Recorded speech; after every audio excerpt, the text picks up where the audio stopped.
Hello बच्चों, let's read this question.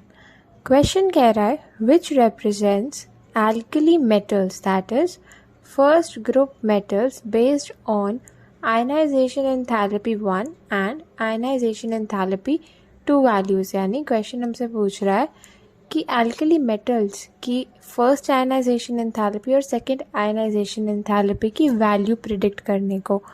तो इस क्वेश्चन में जो की कंसेप्ट लग रहा है, हमें क्या पता होना चाहिए, वो है आयनाइजेशन एंथैल्पी। आयनाइजेशन एंथैल्पी के बारे में पता होना चाहिए इस क्वेश्चन को सॉल्व करने के लिए। तो देखते हैं क्या होती है आयनाइजेशन एंथैल्पी।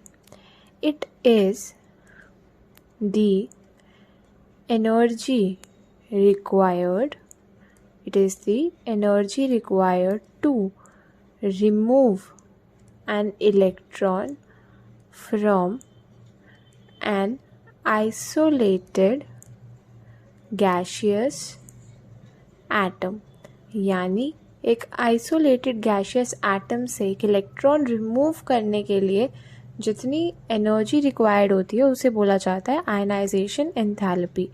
यानी एक ए गैशियस एटम है, उसमें से एक इलेक्ट्रॉन रिमूव करने के लिए ए प्लस गैशियस बनेगा और इस प्रोसेस में जो एनर्जी लगेगी उसे बोला जाएगा आयनाइजेशन एंथैल्पी, यानी IE1 फर्स्ट आयनाइजेशन एंथैल्पी। अब फर्दर अगर ए प्लस गैशियस जो बना है उसमें से हम इलेक्ट्रॉन निकाल दें तो क्या बनेगा, A+2 गैशियस। इस प्रोसेस में जो एनर्जी चाहिएगी उसे बोला जाएगा आयनाइजेशन एंथैल्पी 2। यानी अगर हम अपने क्वेश्चन को देखें, क्वेश्चन बोल रहा है एल्कली मेटल्स के बारे में। तो एल्कली मेटल्स की इलेक्ट्रॉनिक कॉन्फ़िगरेशन अगर देखें तो वो कुछ इस तरीके से होती है, S2 N-1 P6 and NS1। यानी NS1 की आउटर मोस्ट इलेक्ट्रॉनिक कॉन्फ़िगरेशन होती है और उससे पहले जो है पूरी नोबल गैस कॉन्फ़िगरेशन होती है। हमारी नोबल गैस कॉन्फ़िगरेशन होती है पहले, जिसे कुछ ब्रैकेट की तरह लिखेंगे आगे से हम, और आउटर मोस्ट इलेक्ट्रॉनिक कॉन्फ़िगरेशन है NS1 एल्कली मेटल्स की। तो अगर हम देखें कि पहला आयनाइजेशन एंथैल्पी फर्स्ट के केस में क्या होगा, NS1 ये रहा नोबल गैस, NS1 से जो है एक इलेक्ट्रॉन निकलेगा और हमारे पास क्या बचेगा, एक नोबल गैस कॉन्फ़िगरेशन बचेगी एंड NS0। यानी एक एल्कली मेटल जो है अब एक नोबल गैस कॉन्फ़िगरेशन का बन गया। यानी स्टेबिलिटी जो है इस प्रोसेस में वो बढ़ रही है। स्टेबिलिटी बढ़ने की वजह से क्या है, एनर्जी हमें कम देनी पड़ेगी, यानी फर्स्ट आयनाइजेशन एंथैल्पी यहाँ पे कम होगी। अगर हम सेकंड आयनाइजेशन एंथैल्पी की बात करें तो हम देखेंगे कि अब फर्दर हमें इस नोबल गैस कॉन्फ़िगरेशन में से एक इलेक्ट्रॉन निकालना है। नोबल गैस कॉन्फ़िगरेशन काफ़ी स्टेबल होती है तो उसमें से इलेक्ट्रॉन निकालना बहुत ही टफ है। यानी स्टेबिलिटी जो है इस प्रोसेस में इलेक्ट्रॉन निकालने के लिए वो कम हो रही है।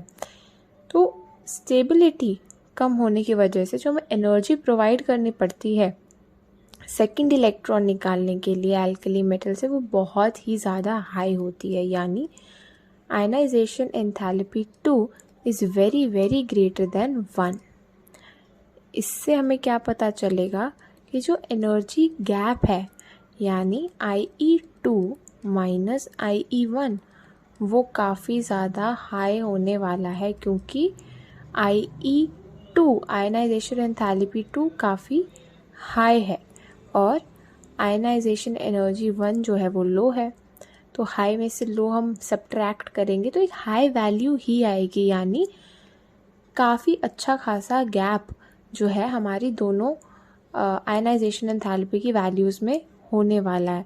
तो अगर हम देखें अपने ऑप्शंस में, तो ऑप्शंस में हम डेल्टा ई निकालने की कोशिश करते हैं। डेल्टा ई क्या है, IE2 minus IE1। Option A में it is 1000 minus 500 that is 500। Option C में it is 7500 minus 550 that is 6950 kilo joule per mole. Option B में जो डेल्टा ई आएगा वो होगा 2000 माइनस 600 यानी 1400 किलो जूल पर मोल। और ऑप्शन डी में 1400 माइनस 700 यानी 700 किलो जूल पर मोल। तो हम ये देख सकते हैं कि सबसे ज़्यादा एनर्जी गैप जो है वो ऑप्शन सी में देखने को मिल रहा है।